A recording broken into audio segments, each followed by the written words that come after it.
Welcome to TOCHI Stories. Please don't forget to like, subscribe, and turn on post notification because it will mean the whole world to me. Now let's get right into the story. Brace yourself.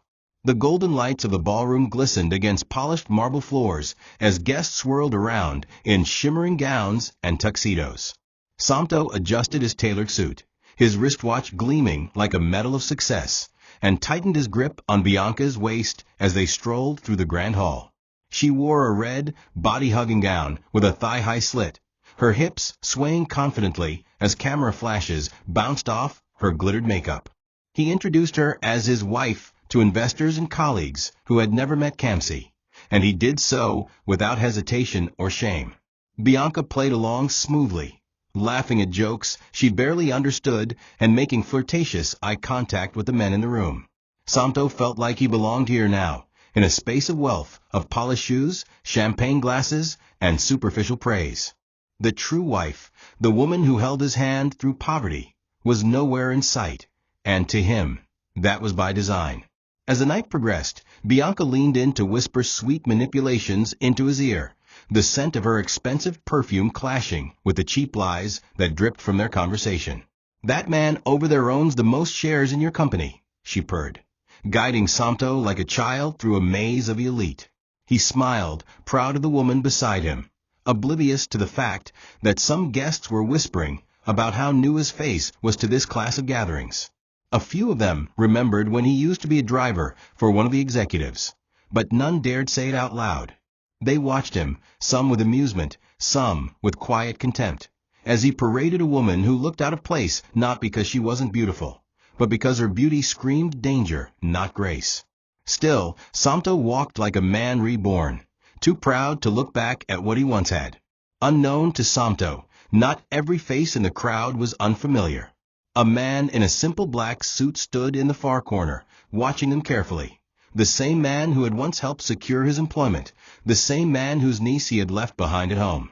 His eyes followed Bianca, narrowing as recognition flickered within him. Something about her laugh, her eyes, her posture, it stirred a memory he couldn't quite place. Samto didn't notice. He was too busy smiling into champagne glasses, soaking in the false applause of strangers. The weight of his betrayal hadn't reached him yet. Tonight, he felt like a king. But soon, the crown would fall.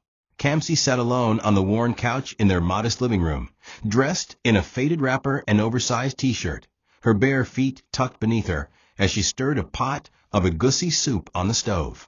The walls of the house were quiet, filled only with the crackle of simmering stew and the soft hum of a gospel song playing from her phone speaker.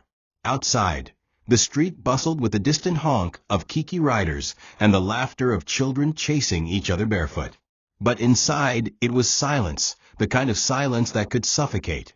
She looked at the clock for the 5th time that hour.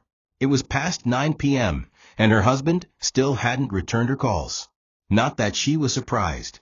For weeks now, Samto had been coming home late, smelling like strange perfumes, his shirt collars stained with lipstick shades she never wore.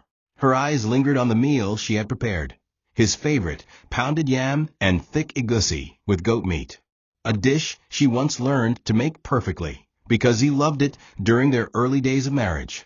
Back then, they would eat together on the floor, laughing about dreams they couldn't afford, their love like warm fire on cold, rainy nights. Now she ate alone. She glanced at the small framed photo on the wall, their wedding day.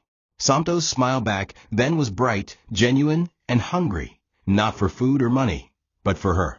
She sighed and looked away. She had supported him through every job rejection, even once borrowed money from her cousins to help him buy shoes for an interview. He never knew. And more importantly, he never knew that it was her uncle Chief Nwaffer, who pulled strings behind closed doors to get him a job in the company he now flaunted proudly. Kamsi had done it silently, willingly. She never wanted the praise. She wanted her husband to feel worthy. Chief Nwaffer had resisted at first, claiming Samto had no experience or class, but she had begged him, cried even, used her mother's name, their family history, everything she had to make sure Samto would be called in. And when the offer came, Samto danced like a child, kissed her cheeks, and said, "God has finally remembered me." She swallowed her truth and smiled back, holding him as if his success was a divine miracle, not the result of her quiet sacrifice. But now, as she sat in the dim light of their sitting room, the air thick with loneliness, she wondered if God had remembered her too, or forgotten her completely. It had been a quiet Sunday morning when Kamsi boarded the bus to her uncle's estate. She remembered how nervous she was, sitting stiffly beside a woman selling banana and groundnuts, holding tightly to the envelope that contained Samto's CV. She hadn't told him she was doing this. He would have said no, out of pride. But desperation pushed her, and love guided her steps. When she arrived at Chief Nuafer's residence, the large black gates reminded her of all the family gatherings they had skipped due to Samto's ego and their financial shame. The security man recognized her and let her in without much delay. Her uncle wasn't pleased to see her, especially unannounced, but she dropped to her knees and pleaded with him, tears streaming down her face. "Just help him, uncle. He's trying. He's a good man," she had whispered, her voice breaking under the weight of her hope. Chief Nuafer had scoffed. "You want me to recommend a man who has never stepped into a boardroom? Who once delivered food to my gate man? Kamsi, have you lost your mind?"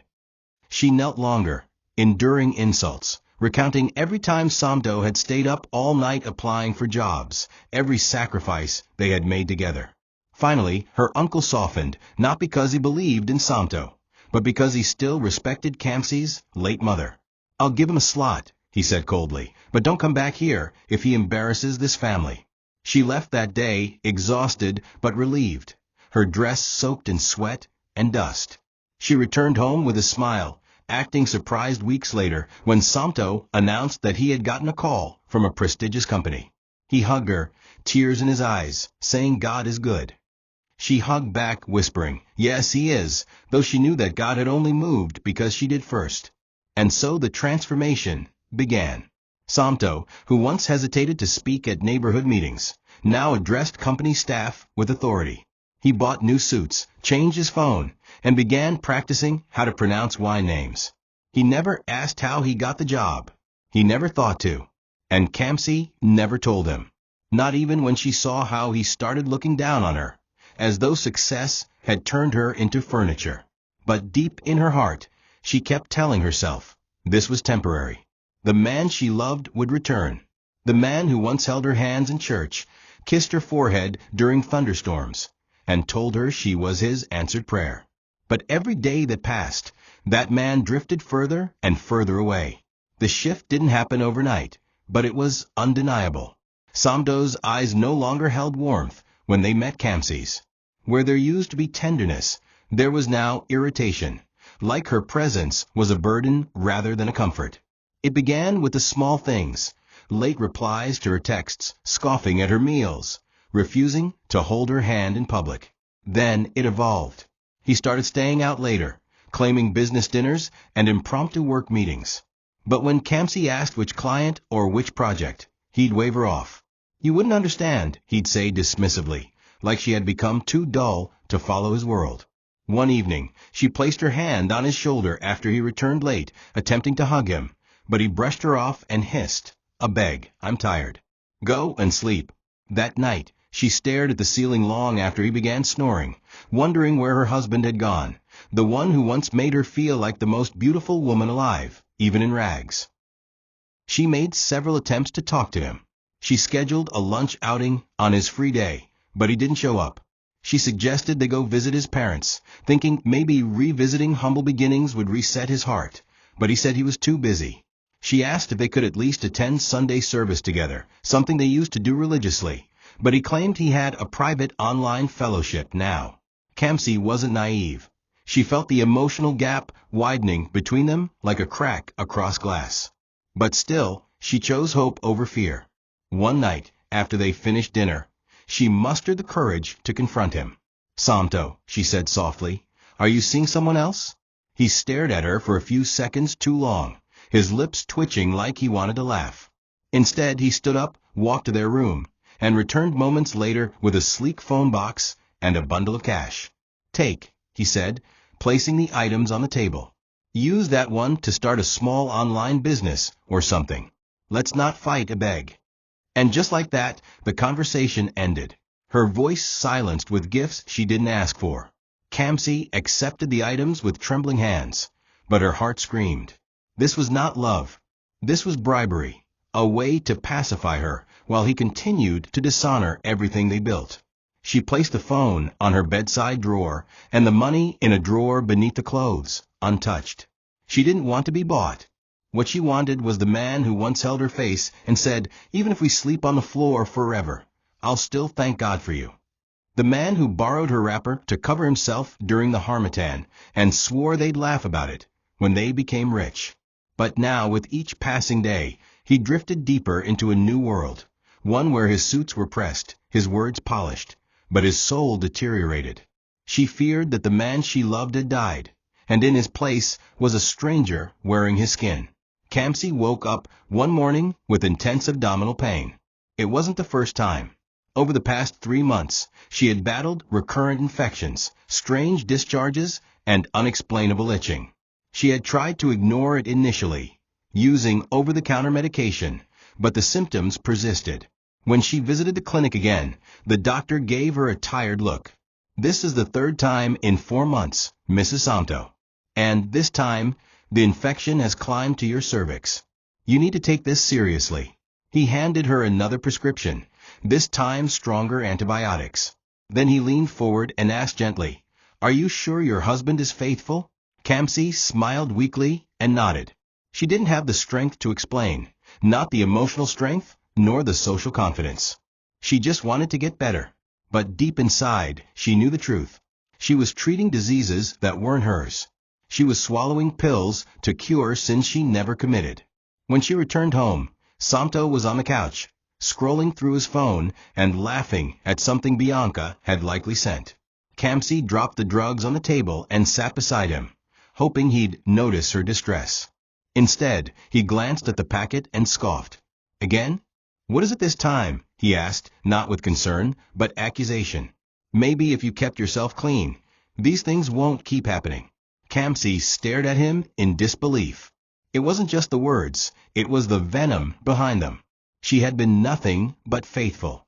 She cooked his meals, washed his clothes, never raised her voice even when he insulted her. And now, she was being blamed for the very infections he brought home. Her lips quivered as she tried to respond, but he was already back on his phone, chuckling again like her pain was background noise. She rose slowly, picked up the drugs, and went to her room. That night, she cried herself to sleep, not just from physical pain, but from the ache of being falsely accused. Kamsi prayed every night, not for Santo to return to her emotionally, that hope had started to fade, but for God to give her strength to endure. In her culture, a woman was expected to endure in marriage. "Close your legs, open your prayers," her mother once said. So she endured. When neighbors began whispering about Santo's movements, she defended him. When relatives asked why he never came for family functions, she lied that he was busy working. When church members wondered why they always saw her alone, she smiled and said, "He sends his regards." Her entire life became a cover-up for a man who didn't deserve her silence. But she kept going, because she was afraid of the stigma, afraid that if she left, she would be mocked, afraid that people would say she failed to keep her home. And so, she carried the shame he should have borne. She bore it like a cross, believing it was her marital duty. But deep in her soul, something was breaking, slowly, silently, but surely. On a humid Saturday afternoon, Kamsi sat in their kitchen washing vegetables when she felt it, the searing, burning pain that coursed through her lower abdomen. It felt like fire under her skin. She doubled over, dropping the knife, her breathing shallow and rapid. It took her almost 30 minutes to crawl to the bedroom and rest. When she finally found the strength to speak, she called Santo. He didn't answer. She tried again. No response. She opened WhatsApp and saw he was online. She typed, "Please, I'm in pain. Come home." The message showed 2 blue ticks, but no reply. Hours passed. The pain subsided enough for her to sit up, but the emotional bruising remained. Later that evening, he returned, dressed in clean jeans, smelling of cologne, and humming as he entered. She asked him softly, Did you see my message? He shrugged. I was with people. I couldn't just excuse myself. Kamsi nodded quietly and went to lie back down, tears slipping down her face into the pillow. She remembered how she used to be the one he called during emergency situations. When he had typhoid, she held a bucket while he vomited, even cleaned his mess with bare hands. When his mother was hospitalized, she stayed by the bedside for 3 days, even when she had a cold herself. She remembered walking in the rain with him, barefoot, just to reach his younger brother's school and pay the fees they barely had. She was never too tired, never too distant, never too proud to serve him. Yet now, when her body screamed for help, he left her on read. She couldn't tell her family, they'd panic. She couldn't tell her friends, they'd say, I told you so. She was alone in this storm, shackled to a man who no longer saw her suffering as his concern. Her only comfort was in her prayers and the hope that someday this phase would pass. But it didn't pass. The next day, as she folded laundry, she noticed strange stains on his trousers. She paused, heart thudding. She knew what it meant. That same night, when she tried to talk to him again, not with anger, but with a quiet plea, he rolled his eyes. You again, he snapped. Must you bring up nonsense every day? If I wanted peace, would I have married someone like you? Those words struck harder than any slap. She didn't respond. She didn't cry. She simply walked into the bathroom, locked the door, and turned on the shower. As the cold water drenched her fully clothed body, she finally whispered to herself, I'm not okay. And for the first time, she allowed herself to admit that love had become a weapon in her life, and she was slowly bleeding to death beneath its blade. The house was quiet again. Too quiet. The kind of silence that screamed louder than thunder.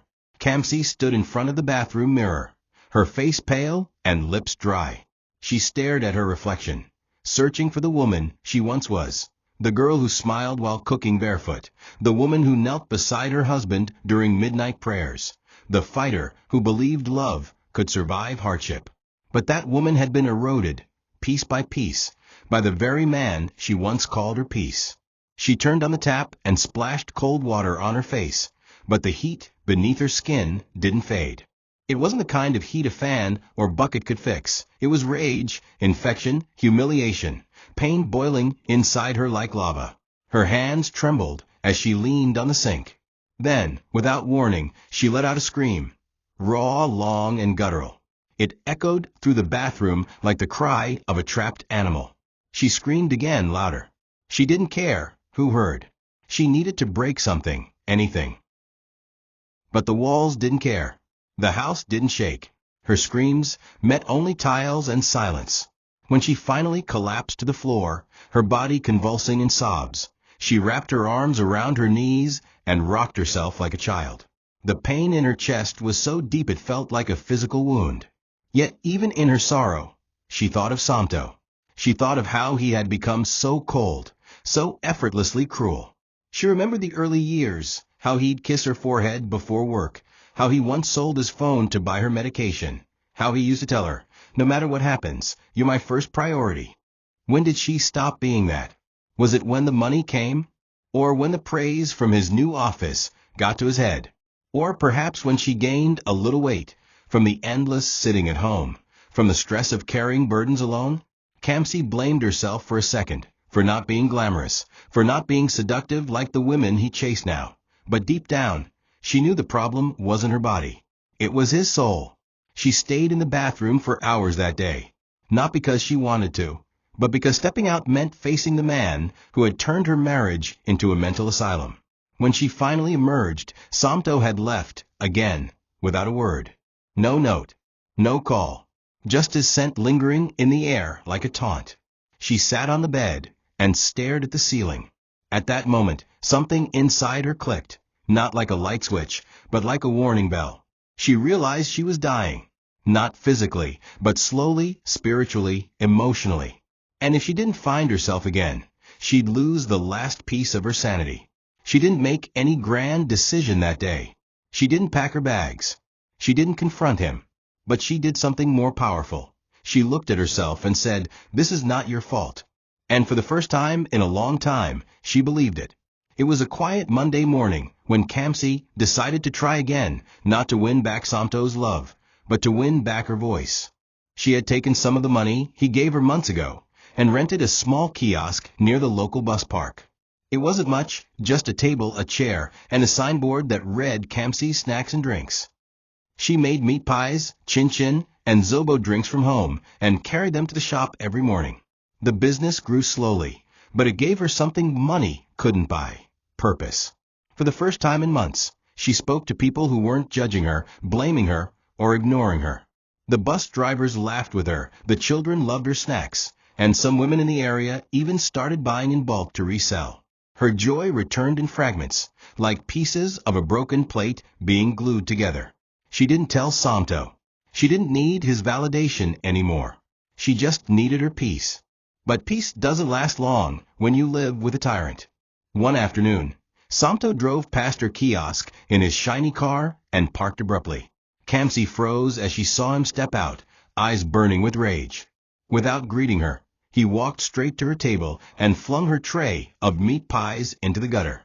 "So this is why you don't stay at home anymore," he yelled. "This is where you come to prostitute yourself." People began to gather. "You have no shame. Selling nonsense on the roadside like a beggar. Is this what I married?" Kamsi trembled, tears filling her eyes. She tried to explain, but he didn't listen. He dragged her by the wrist, shoved her into the car, and drove home without a word. When they got back, he slapped the table, pointed at her, and said, "If I see you near that shop again, I'll make sure you regret it. This is your place. Here, in this house. Not outside, not laughing with men." She sat quietly, hands folded in her lap, the fire in her chest choking her. She had never felt so small. The next day, she didn't go to the shop. She stared at the wall from morning till night. When the other women from the bus park came looking for her, she told the maid to lie and say she had traveled. Inside, she mourned again, not a death, but the burial of her last bit of freedom. Samto had turned their home into a prison. She had no voice, no movement, no power.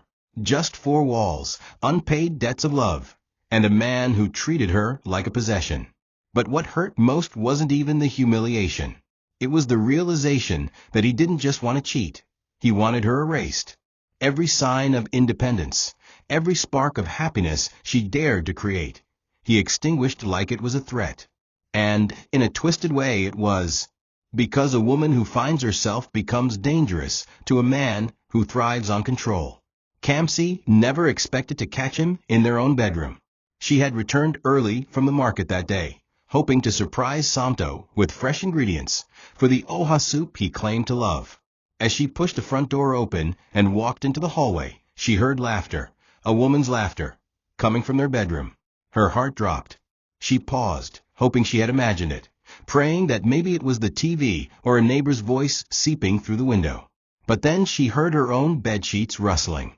She tiptoed closer, every step feeling like her legs were made of stone.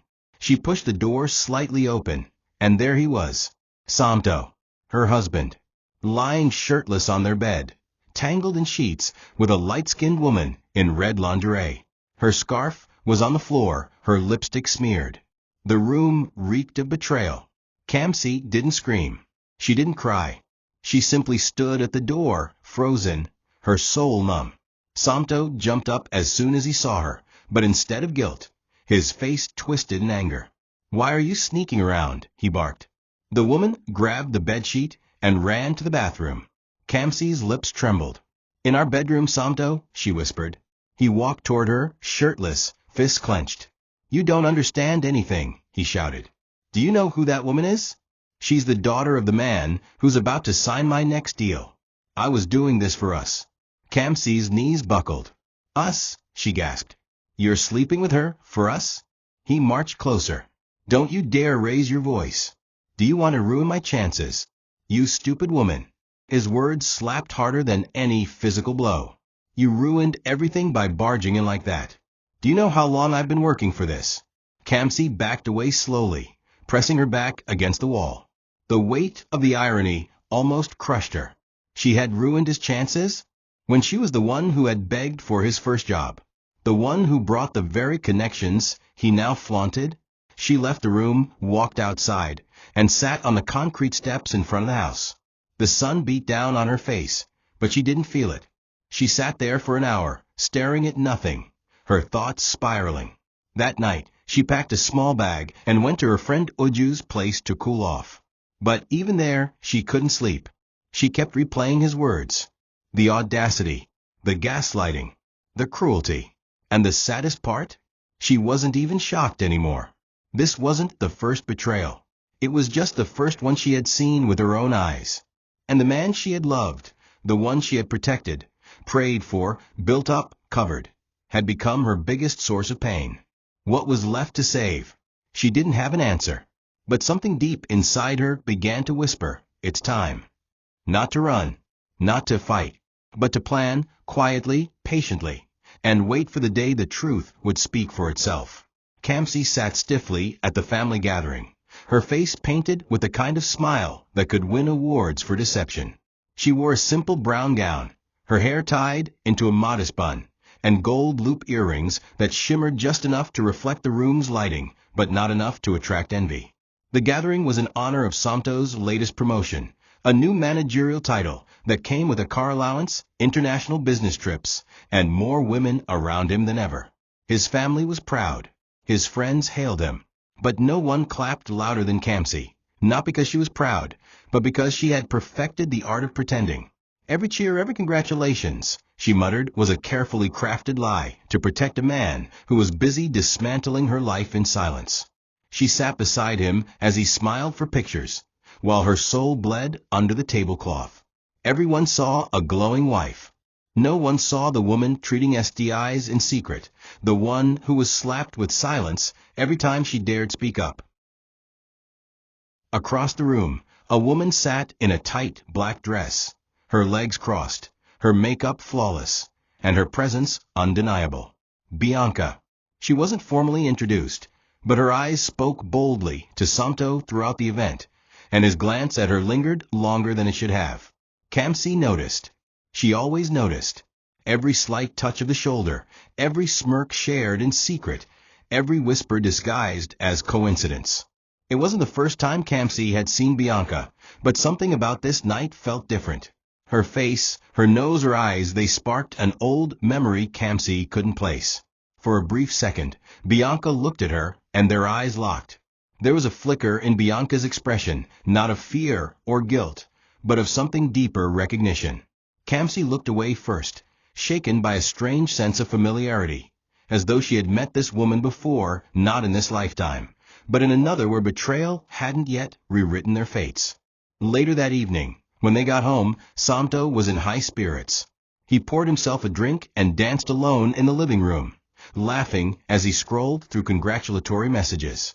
Kamsi stood by the door and watched him. She was there today, she said quietly. Samto turned, his eyes narrowing. Who? He asked almost too quickly. The woman from that day in our bedroom. Samto scoffed, waving her off. What does it matter? It's work-related. You wouldn't understand. That phrase again, you wouldn't understand. It pierced her chest like a rusty nail. She nodded, walked into the bedroom, and shut the door. She didn't cry. She didn't scream. She simply sat on the edge of the bed and tried to remember where she had seen Bianca before, not in the newspapers or on Instagram, but somewhere much older, much deeper. The memory was hiding, but she could feel it. And when it came out, she knew it would change everything. 3 weeks after the gathering, Kamsi was walking down Ebe Street Market when someone tapped her shoulder from behind. She turned, startled, and there stood Bianca, dressed in a plain t-shirt and jeans, with no makeup and dark glasses hiding her eyes. She looked nothing like the siren who had once lounged in her marital bed. Kamsi blinked, unsure whether to run or scream. But before she could speak, Bianca lowered her glasses and whispered, I need to talk to you. Please. It's important. Against her better judgment, Kamsi followed her to a nearby cafe. They sat at a corner table away from eyes and ears, and the silence between them stretched like a rope pulled tight. Bianca exhaled and said words Kamsi never imagined she'd hear. I know who you are. And I'm sorry. But before you hate me more than you already do, I need to tell you the truth. What followed was not an apology. It was a revelation.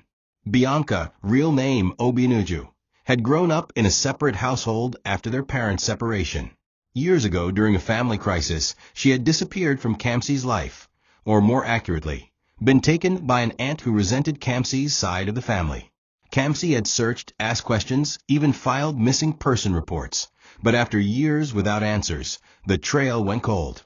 Bianca had grown up believing lies, that her family abandoned her, that she was unwanted. She eventually fled from her aunt's house and fell into the hands of men who exploited her youth. Stripped of love and direction, she learned to survive using her body and beauty. That was until one day, while scrolling through Santo's phone, curious about the wife he never brought around, she saw an old wedding photo. "It hit me like a slap," Bianca said, her voice shaking. "I knew that face. I remembered you. My sister. My blood." She reached into her purse and pulled out a tiny bracelet, one Kamsi had given her when they were little girls. Kamsi gasped, her hand flying to her mouth. She remembered it too. The silence that followed was heavier than grief. Kamsi couldn't speak. Her body trembled, her heart in her throat. "You knew," she whispered. Bianca nodded slowly. "I didn't know at first, but when I found out, I was angry. At the world. At you. At myself. And I thought, let me take everything from the man who made her suffer. Let me take his money, his pride. Then I'll walk away." Kamsi stared at her in disbelief. "You slept with my husband knowing who I was?" Bianca's eyes welled up. "At first I didn't know. But when I did, I wanted revenge. Not on you. On him. And now, I want to help you destroy him properly." Kamsi stood up, pacing. Her breath caught in her chest. The betrayal, the twist, it was too much.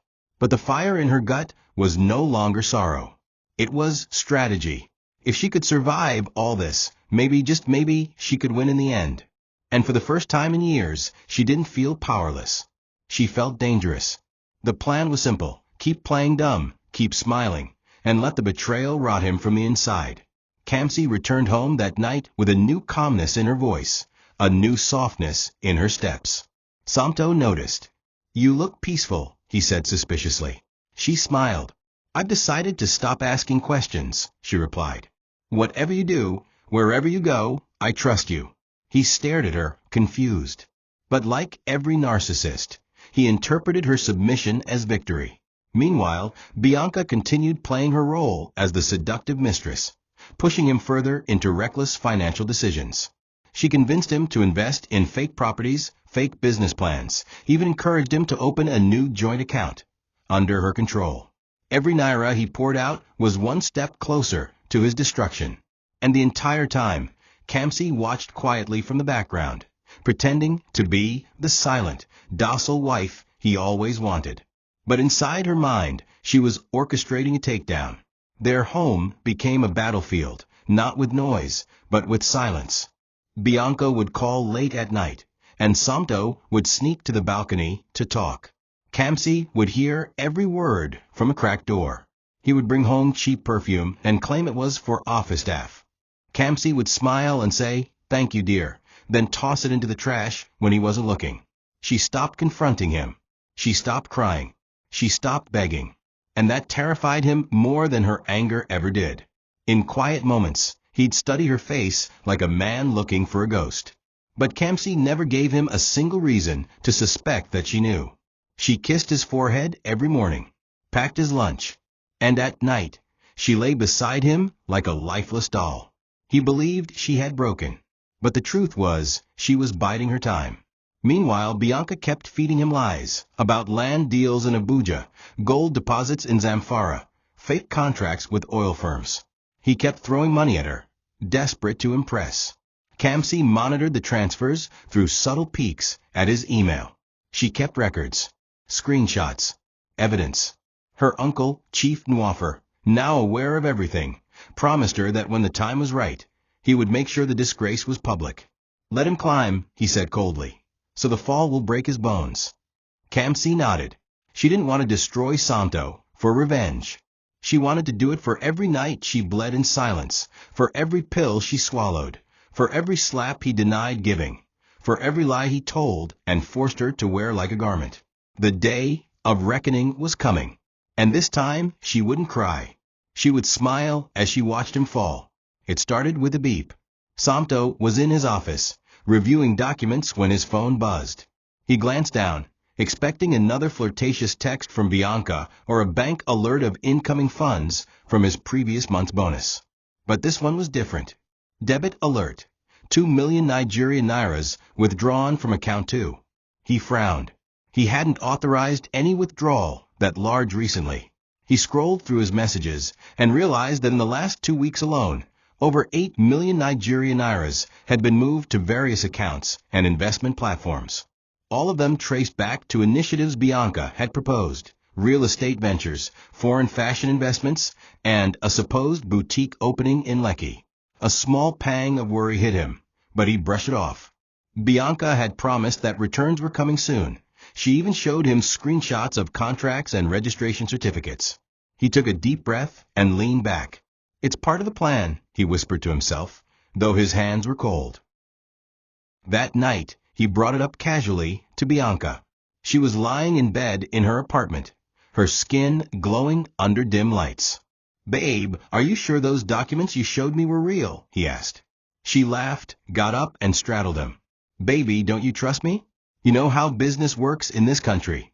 You spend big before you earn big. Relax. You'll get everything back with interest." She kissed him, and Samto, like a fool, surrendered to the softness of her lips instead of the sharpness of the reality around him. But later that night, while she was asleep, he stared at her sleeping body, unease growing in his stomach. He thought of calling the bank to request account limits or reversing transactions, but pride held him back. He couldn't look weak in front of her. Bianca was the only one who made him feel like a man, a real man, unlike Kamsi, who now moved around the house like a ghost with a smile. Meanwhile, Kamsi watched him unravel slowly, like thread being pulled from the hem of a proud man's cloth. She noticed how he became agitated each morning, snapping at the driver, cursing at his laptop, spending more time in the bathroom checking emails. One evening, she saw him pour himself 3 glasses of whiskey back to back and sit in the dark with only the TV flickering. She wanted to laugh, but she didn't. She just walked past him with a soft good night and went to bed. She knew what was happening. Bianca was bleeding him dry, and the fool didn't even know she was passing most of the money through shell accounts linked to her own name. It was all part of the plan. Soon, there would be nothing left to take. And when that final withdrawal was made, only 2 things would remain: Kamsi's silence and Samto's scream. 2 weeks later, the invitation came. A thick cream-colored envelope with gold trimmings, sealed with a wax stamp bearing the initials CN. Samto opened it eagerly and read aloud, "Chief Nuoffer cordially invites you to an exclusive investor dinner. Guest list strictly by clearance." His heart danced. This was the big leagues. The type of event where partnerships were formed, contracts were handed out discreetly over glasses of wine, and photos with high-profile individuals could get you in tomorrow's business papers. He immediately began planning suit color, watch brand, who to take. The invitation allowed for 1 guest. He glanced at Kamsi, who was sweeping the living room. She looked tired, worn, like someone clinging to usefulness. In his mind, she no longer matched the status he wanted to present. His thoughts drifted immediately to Bianca, stunning, fashionable, wild. She would turn heads. "She's the one," he muttered to himself, already imagining himself walking in with her beside him. Later that night, he casually mentioned the event to Kamsi. "There's this investor dinner," he said, pretending to yawn like it wasn't a big deal. "But it's not really for spouses. Just a small thing for executives." Kamsi looked at him and nodded. "I understand," she said gently. "Make sure you take someone impressive." He blinked. Her reaction caught him off guard. "No questions? No suspicions? No jealousy?" Kamsi smiled and continued folding the laundry. If only he knew how deeply those words were crafted, how someone impressive was laced with layers of irony, pain, and restraint. She had already spoken with her uncle. She already knew Samto's name was on the list, as a test. The list wasn't permanent. It could be removed at any time. But Chief Nuoffer agreed to keep it there, For now, just to watch how the fool would humiliate himself in public. Bianca was excited. Investor dinner? She beamed. Babe, this is our moment. I'll wear that gold gown I told you about. You look like royalty beside me. Samto chuckled and nodded. Only the best for us, he said, kissing her forehead. What he didn't know was that the guest list required names to be submitted beforehand for security and vetting. And he had already sent Bianca's name. Kamsi's uncle smiled when he saw it. Perfect. The bait had been taken. The day was drawing near. Kamsi spent that week preparing silently. She didn't go to the market.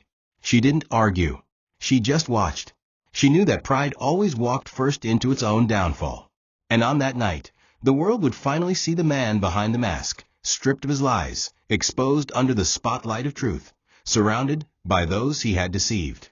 The night before the dinner, the house was unusually quiet. Samto was in the bedroom, trying on his tailored suit, checking his reflection from every angle.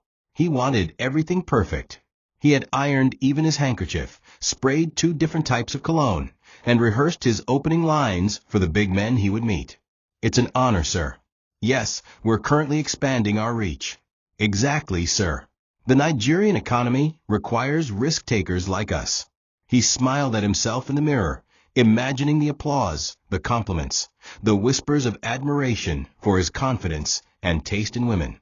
Bianca had already sent him a selfie of her gown, golden satin that hugged every curve, with a slit high enough to be daring but not scandalous. We'll shut the place down, she texted.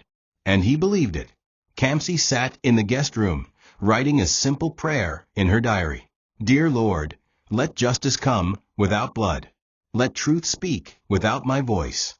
Let the weight of my pain find a resting place. She closed the diary and held it to her chest. She wasn't praying for revenge anymore.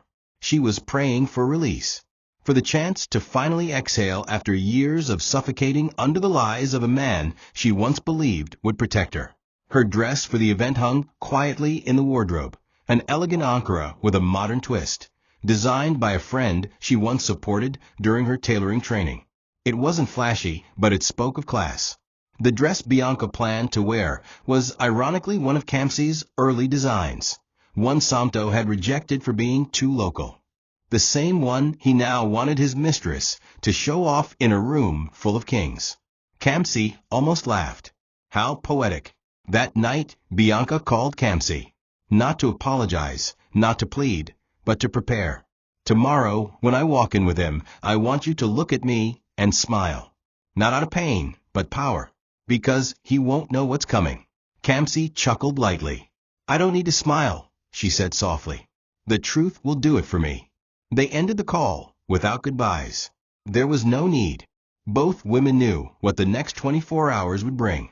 Bianca checked the last account transfer. The final deposit had gone through. Every kobo was now in Kamsi's name. Samto had nothing left but fake titles, empty ego, and a woman who had been silently sharpening a blade of truth for years. The stage was set. The curtain was rising. And the audience was already gathering.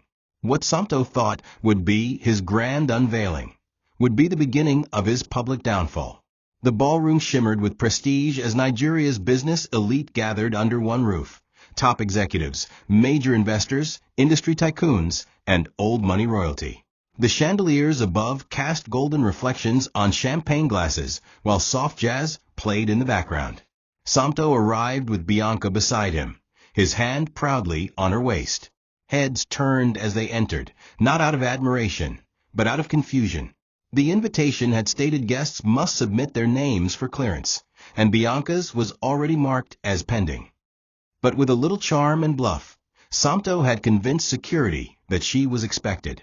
What he didn't know was that Chief Nwaffer was watching everything from the top balcony with a slight smirk. Bianca, wrapped in the elegant gold dress Kamsi had once stitched, moved like she owned the room. Samto wore his arrogance like a tailored suit, unaware that his hour of reckoning was just moments away. A soft chime signaled the start of formal proceedings, and all eyes turned to the elevated platform. Chief Nwaffer took the microphone, his presence commanding instant silence. Tonight, he began, we celebrate not just investments, but character. Because wealth without integrity is a hollow throne. Samto clapped half-heartedly, still unaware that the speech was a coded warning. Then came the bombshell. Allow me to introduce our true guest of honor, the anonymous investor who saved this company from collapse 3 months ago. A woman of strength, vision, and quiet grace. Please welcome Mrs. Kamsi. A gasp rippled through the crowd. Samto froze. He blinked. Mrs. Kamsi? He turned toward the entrance, and there she was, radiant in her Ankara dress, her poise gentle yet unshakable, walking beside Chief Nwaffer and Bianca, together. The room erupted into hushed whispers. Cameras flashed. Executives leaned toward each other in disbelief. Samto stumbled a step backward, his fingers dropping the wine glass in his hand, which shattered on the marble floor. What is this?" he muttered. Bianca walked to Kamsi's side and slipped her arm around her sister's waist. The crowd watched as the two women, once separated by years of fate, now united by truth, stood before the man who had betrayed them both. Kamsi took the microphone. Her voice trembled only slightly. "This isn't revenge. This is revelation. And sometimes truth doesn't need to scream. It only needs to arrive." Samto's face turned pale. He looked around for help, but none came. The applause that followed was not for him. It was for the woman he had once hidden, once mocked, once silenced. And now she stood above him, not with vengeance in her eyes, but with power in her silence. Samto stood in the middle of the grand hall, surrounded by gazes that now looked at him not with admiration, but pity and contempt. The humiliation hit like a tidal wave, drowning his voice, choking his pride. His colleagues whispered behind their hands, many pulling out their phones to search who Kamsi really was. And there it was, headlines that had quietly emerged in business circles over the past weeks. Anonymous female investor buys majority stake in Nextech. That investor was his wife, the same woman he'd reduced to a house ornament, the one he had cheated on, blamed, and denied in public. His knees buckled slightly as he turned to Bianca, but she didn't look at him. Her arm was still locked in her sister's. Why didn't you tell me?" he croaked. Bianca smiled, cold and sharp. "Would you have believed me if I did?" she asked, her voice a blade to his gut. Chief Nwaffer stepped forward then, holding a folder. "These," he said, raising the documents, "are the signed statements of all your transfers, your financial recklessness, your lies. You thought you were building an empire. You were just funding your downfall." Samto tried to speak, but his throat was dry. "This is not how it looks," he began. But the chief silenced him with a raised hand. "You see, Samto, men like you are not rare. You think because you wear suits and cheat in private, the world owes you respect. But behind every man's shine is often a woman's shadow, a woman like Kamsi who held the foundation while you danced in stolen light." The room fell silent again. Executives shook their heads. Some left the hall quietly, unwilling to associate with the scandal now staining Samto's name. A once rising star had just been exposed as a fraud, a parasite feeding on dignity and loyalty. Samto looked around again, searching for an escape, a chance to explain, to salvage something. "Kamsi, please," he whispered. "You have to understand." But she turned to him with eyes that were no longer soft. "Understand what?" she asked. "That I watched you destroy me piece by piece, and still knelt to pray for you? That I treated infections from the women you used while you accused me of filth? That I buried myself in silence, because I was afraid of what people would say?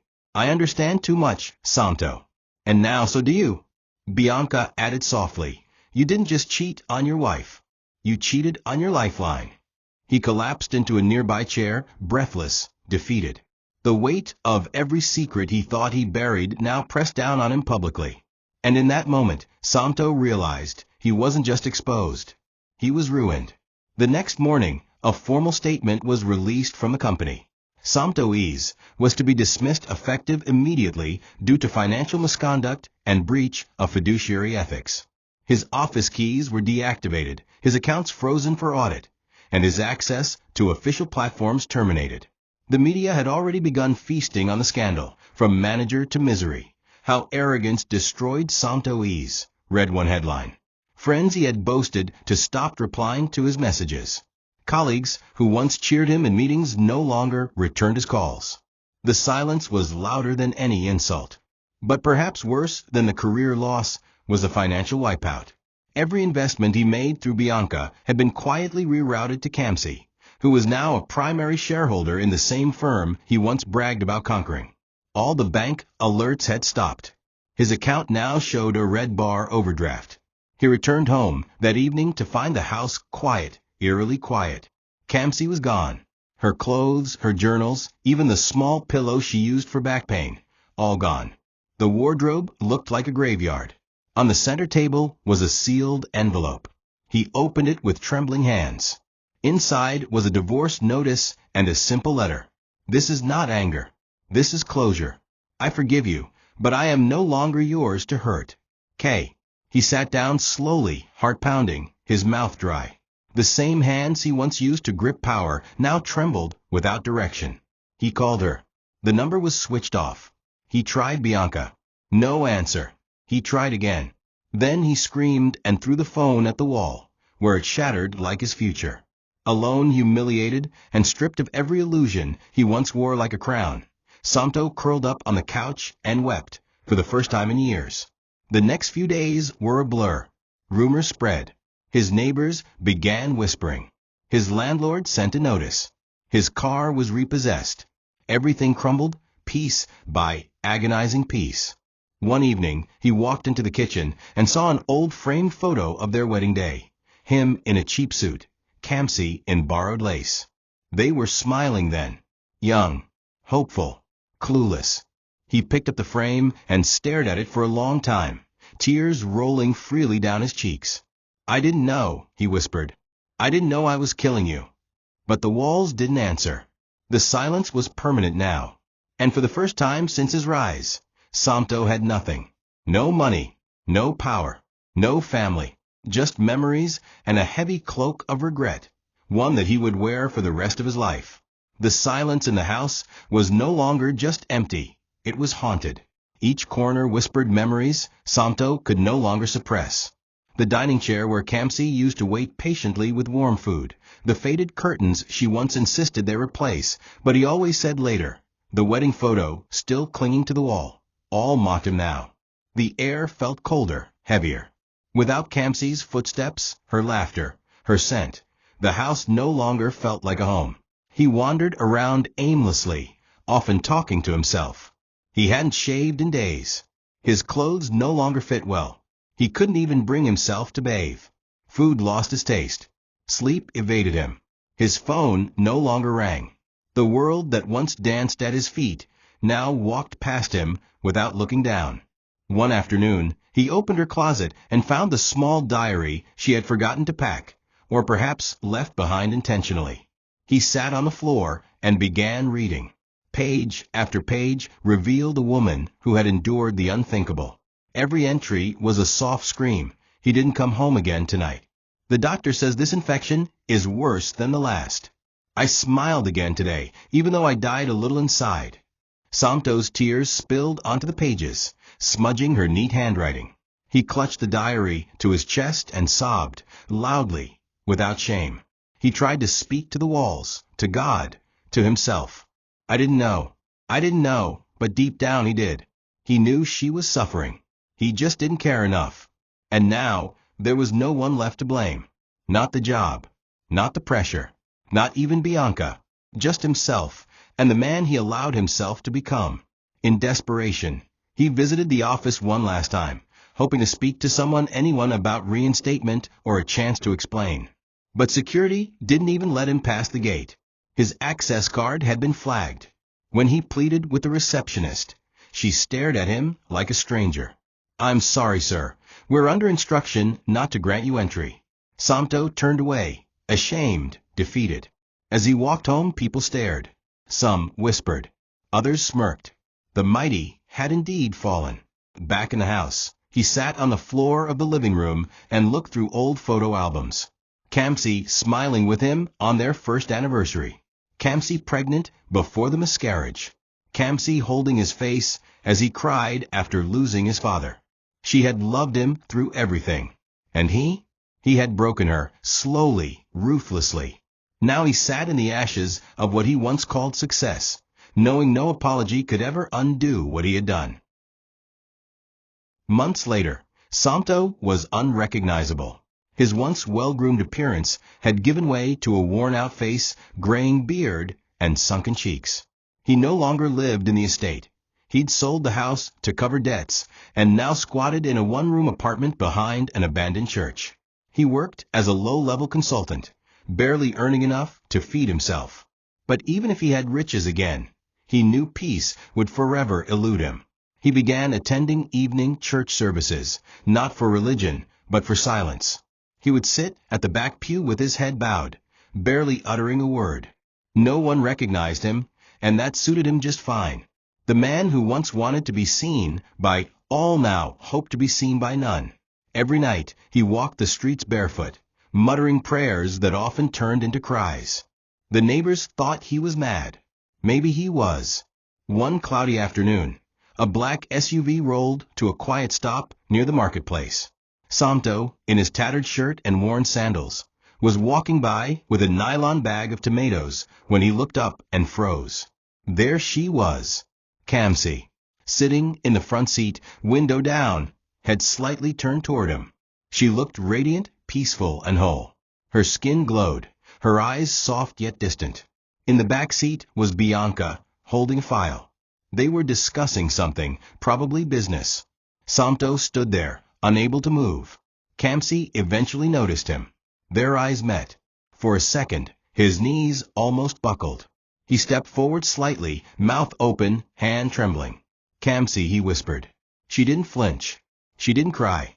She just nodded, gently, the same way you nod at a familiar face from a past life. Then, without a word, the SUV pulled away, leaving behind the ghost of a man she once loved. That night, Samto sat outside the church and watched the stars.